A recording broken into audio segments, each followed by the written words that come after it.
Hey guys, it's just me again, no Dan today, because I'm going to fill you in on an update with my 10-week PSMF challenge that I set for myself. Firstly, I want to say this is like a really difficult video for me to make because I really feel like I've let you guys down. So I've been putting this off, but Dan's like, you gotta make that video. So just a bit of background. I have been doing for the last 10 weeks a protein sparing modified fast. So it can be shortened to PSMF. If you've never heard of that before, you can check out the video that we did. I'll link it above, which has all the information about what that is. But basically I've been following that for 3 days a week, and then following regular keto macros for the other 4 days, and I've been tracking during that whole period all of my macros so that I was at a calorie deficit still on my keto eating days too. I also did a video halfway through that was at the 5-week mark with how I was going, what specifically I was eating. So if you're interested in that, definitely check out that video. We'll link it above as well. And just to fill you in, so up until the 5-week point, I'd lost 5.4 kilos. So I was super happy. I guess I should mention the reason that I was doing the PSMF is because I've been keto for over 2 years now. I've lost over 50 kilos, but then I was really struggling to continue to lose weight. So just as a bit of background, that's why I was implemented doing this kind of PSMF 10-week experiment. So to lose 5.4 kilos in the first 5 weeks was awesome because I had been really struggling to lose weight for such a long time. So back to these last 5 weeks, which has been a super stressful time for me personally. If any of you follow us on social media, you would know that Dan's been working away in Newcastle, which means I've been home alone and I've really struggled with that. I get a lot of anxiety and stuff. So I've struggled with her being away. I haven't been sleeping properly. On top of that, it's been a stressful time because we've been finalizing our cookbook and releasing that out to the world. So that's been super stressful, a lot more than I thought it would be. Also we're heading away, which is really exciting. We're going away on a big trip, but also a couple of days after we get back from the trip, we're moving interstate. So I think that's some of the most stressful things that I've been through in quite a long time. So having all of those together during these last 5 weeks of the challenge has really, I think, impacted my ability to lose weight, which is why I was reluctant to do this second video update. Firstly, I was just going to go through some of the positives, I guess, of the whole 10 weeks of this challenge. So I think for me, definitely, if I wasn't following this over the last 5 weeks, which was this super stressful time for me, I would have put on weight for sure. So I guess that is definitely a positive. Another positive is I'm really proud of myself because during this stressful time, which would be when I would generally resort to food, emotional eating or like comforting myself or something like that, and being home alone, it can make it easier, I guess, for me to eat things I shouldn't be eating or that type of thing. So I'm super proud of myself that I actually stuck to this as well as I did. And I also have been exercising regularly, which I mentioned in the 5-week update. So I've managed to maintain that. So doing both of those things in a super stressful time in my life for me are like 2 big ticks, because that's generally the first things that would go by the wayside.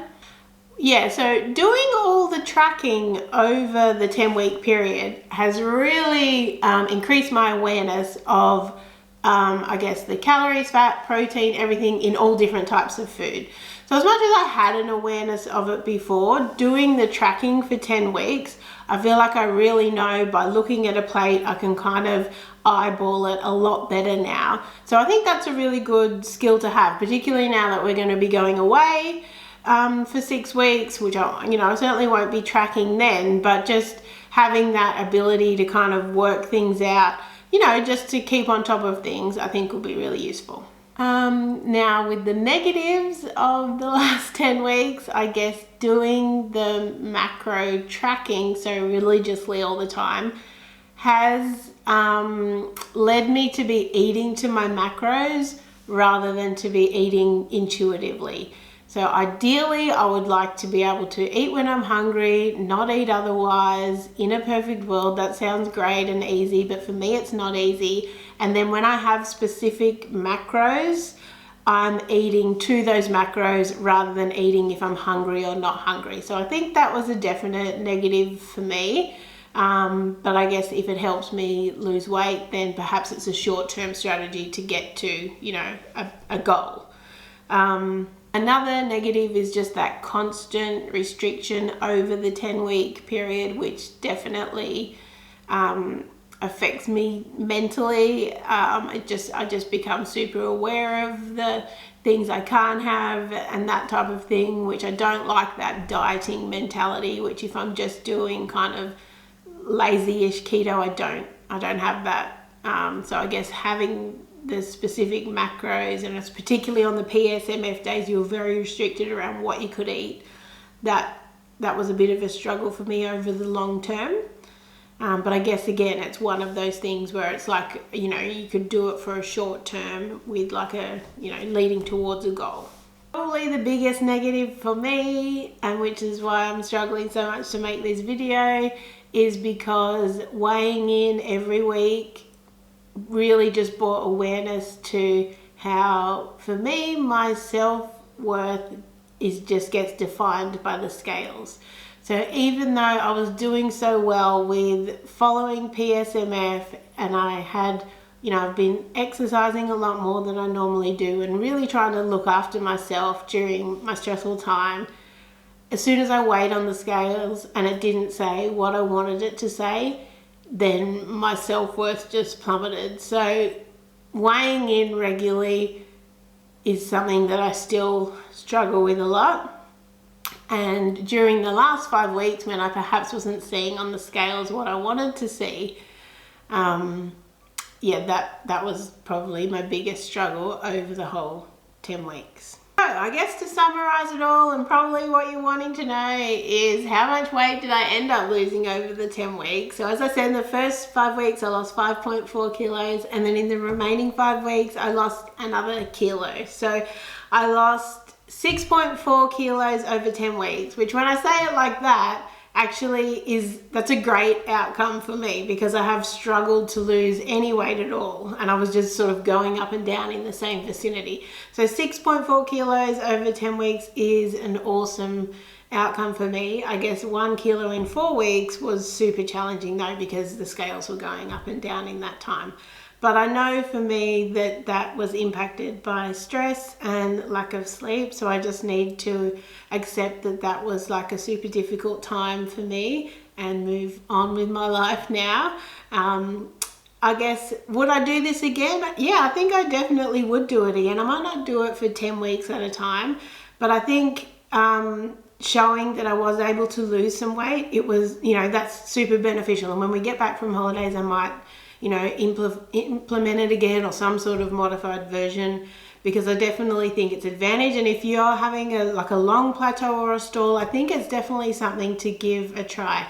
So I hope this has helped you with your research about PSMF. And if you've had, what experiences you've had, I would love to know in the comments below. Maybe you lost weight, maybe you didn't. I just want to hear how you went on it. And yeah, give it a go if you're thinking about it. Definitely, it's worth a try. But anyway, thank you so much for watching. I'll see you next time.